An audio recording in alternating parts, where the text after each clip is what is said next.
जहां सियासी व समाजी शख्सियत मोहम्मद अरशद खोखर की जानिब से ठठादात में NA 70 के उम्मीदवार चौधरी महमूद बशीर विरक और PP 59 के उम्मीदवार चौधरी बिलाल फरूख तारा के आज़ाद में जलसे आम का इनाकाद किया गया। मज़ीद तफसीलात जानते हैं सरदार ताहर से।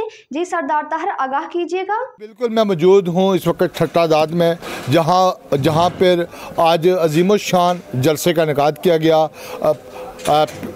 इलेक्शन 2024 के आखिरी मराहिल में दाखिल है। आज कैंपेन का आखिरी दिन था, लेकिन इसके बावजूद ठठादात के अंदर मोहम्मद अरशद खोखर साहब की जानिब से और उनके बरादरान की जानिब से एक खूबसूरत महफिल सजाएगी और PP 59 के MPA चौधरी बिलाल फरूख तारा और MNA के उम्मीदवार महमूद बशीर विरक के एजाज़ में ये जलसा मुनक्कद हुआ, जिसमें सैकड़ों की तादाद में नौजवान, बुज़ुर्ग, बूढ़े, बच्चे, हर शोबा फ़िक्र के लोगों ने यहाँ पे शिरकत की और हज़ारों की तादाद में, कहा जाए सैकड़ों की तादाद में लोग यहाँ मौजूद थे और बेहतरीन किस्म का खाने का अख्ताम था आखिर पे। लेकिन जो बुनियादी काम था कि इस इलाके के अंदर ये मुसलसल मुस्लिम लीग नून का एक बहुत बड़ा कट हमें देखने में नज़र आया। मेरे साथ मौजूद हैं मोहम्मद अरशद खोखर साहब, जो इस वक्त मेरे साथ मौजूद हैं। सर, ये आज का जो कट है आपके गाँव में ज़ुबैर चीमा साहब के बाद इस तरह का कट करना बड़ी बात है और देखा जाए तो ये आपका बड़ी कामयाबी आप मैं समझता हूं। सारे गाँव वाले बहन भाइयों का, दोस्तों का बहुत मेहरबानी उन सब की।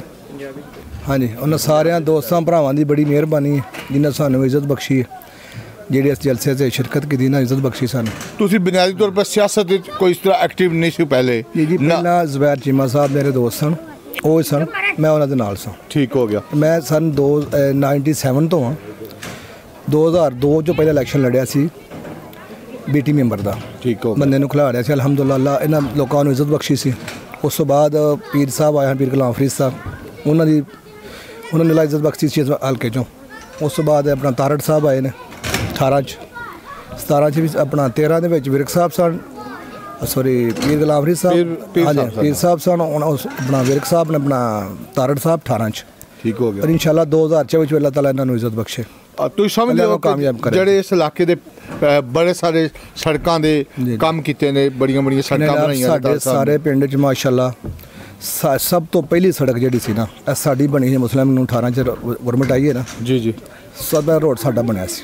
ठीक हो गया। छट्टों लग रावली तक। ठीक हो गया। उस तो बाद सारे पिंड दी गलियां माशाल्लाह, बाजार सारे इन्होंने पक्के करवाए ने। ठीक है। और गरीबां दी खिदमत हर चीज़, हर किस्म का तावन करते हैं, हर बंदे दी खुशी गम ते शरीक होंदे ने। अलहमदुलिल्लाह ताला इन्होंने जिंदगी तंदुरुस्ती दे। हुण कह रहे हैं कि असीं हैल्थ दे हवाले नाल एक हॉस्पिटल बनावांगे जिहड़ा है भी उन्होंने अपडेट करांगे 24 घंटे और अच्छा एक कॉलेज इस इलाके का ऐलान कर रहा है।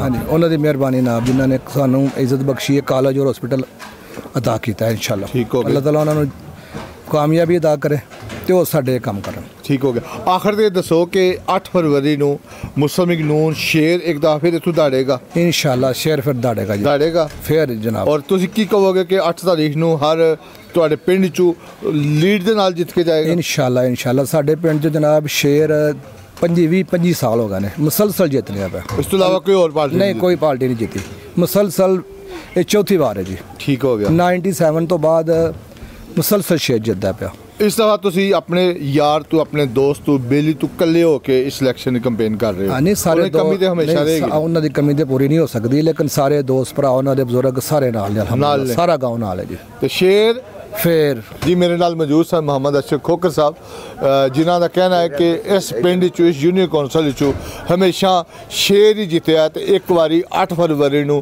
एक बारी फिर शेर जितेगा और अपनी रवायात नूं बरकरार रखेंगे। और कहा है कि मेरे दोस्त जो दरीना दोस्त सन, साथी मोहम्मद ज़ुबैर चीमा साहब, क्योंकि फ्रेंड तो वही होंदे सन, उन्होंने नाल रहा मैं हमेशा।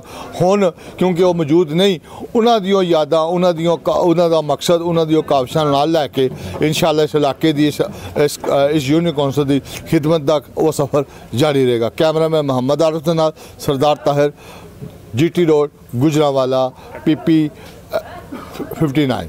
बहुत शुक्रिया सरदार ताहिर, आप हमें तफसीलात से आगाह कर रहे थे।